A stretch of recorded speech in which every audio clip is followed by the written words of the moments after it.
Chào mừng các bạn đã quay trở lại với các clip giới thiệu đồ chơi của Taku VN Media Team. Kỳ trước thì anh Kyo và bạn Takun đã giới thiệu đến chúng ta hai vật phẩm giúp cho Tokiwa Shogo có thể tiến gần hơn với ngai vị của mình. Bên cạnh đó thì Gaze cũng dần trở lại với mục tiêu của mình, đó là tiêu diệt Omagio càng sớm càng tốt. Nhưng để làm được điều đó, anh cần có một sức mạnh lớn hơn. Và trên tay mình lúc này đang là hai vật phẩm giúp anh thực hiện điều đó: DX Gaze Revive Raiwat và DX Jikan Jacklaw. Nào, còn chần chờ gì nữa? Hãy cùng mình tìm hiểu những điểm thú vị của hai sản phẩm này nhé.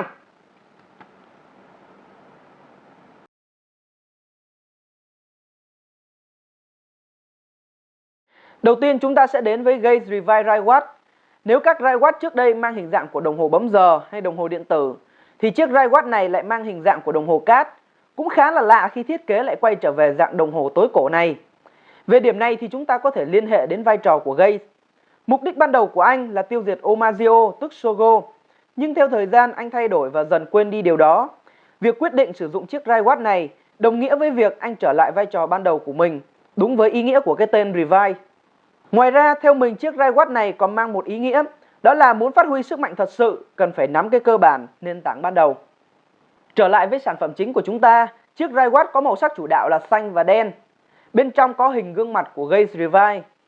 Phần cát bên trong thực chất là các hạt nhựa màu xanh chứ không phải là cát thật đâu nha. Và khi xoay đồng hồ 180 độ, phần cát sẽ rơi xuống. Phần này rất là hay. Cách chơi cũng tương tự các Raiwat trước đây, gắn vào driver. Lúc này thì nhạc chờ sẽ là kết hợp giữa driver và Raiwat. Sau đó xoay.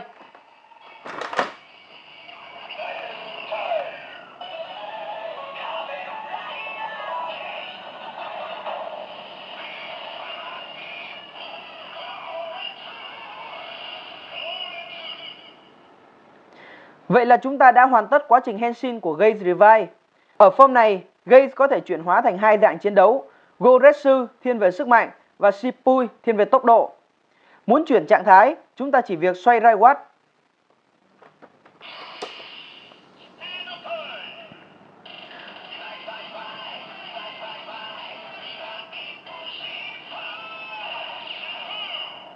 Lúc này thì phần cát trên sẽ chảy xuống để lộ gương mặt Gaze Revive ở trạng thái tương ứng. Hai dạng chiến đấu của Gaze có thể xem như hai thái cực, một bên là sức mạnh, bên là tốc độ. Hai yếu tố khó có thể tồn tại song song, nhưng nếu biết cách xoay chuyển thì sẽ trở nên bất khả chiến bại. Ngoài ra, sức mạnh và tốc độ cũng liên quan đến đồng hồ cát. Khi cát chảy xuống, nhìn thì có vẻ rất chậm, nhưng áp lực thời gian rất lớn. Bên cạnh đó, Gaze Revive Raiwat cũng đem lại một khả năng đặc biệt, đó là có thể kéo giãn hoặc là nén thời gian lại. Cũng giống như hình dạng của đồng hồ cát, giãn ở hai đầu và nén ở giữa. Tiếp theo là Jikan Jacklaw, màu sắc chủ đạo là đen và bạc. Phía trên có một phần để gắn Raiwat vào.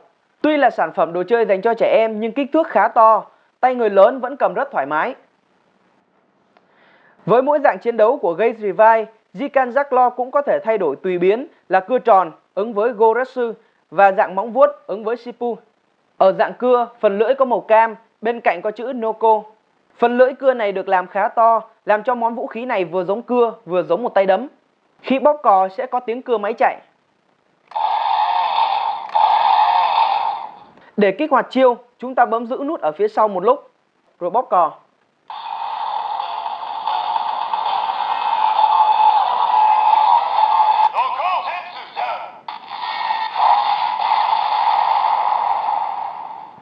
Việc giữ nút để kích hoạt chiêu mình thấy khá giống với thao tác kích hoạt cưa máy trong thực tế.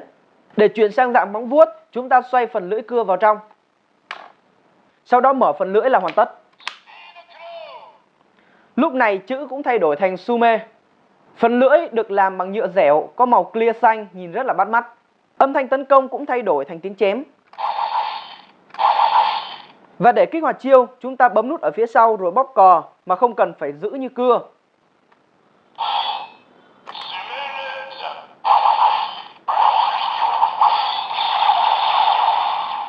Ngoài ra còn có một điểm thú vị là tùy vào số lần nhấn, âm thanh cũng sẽ dài theo.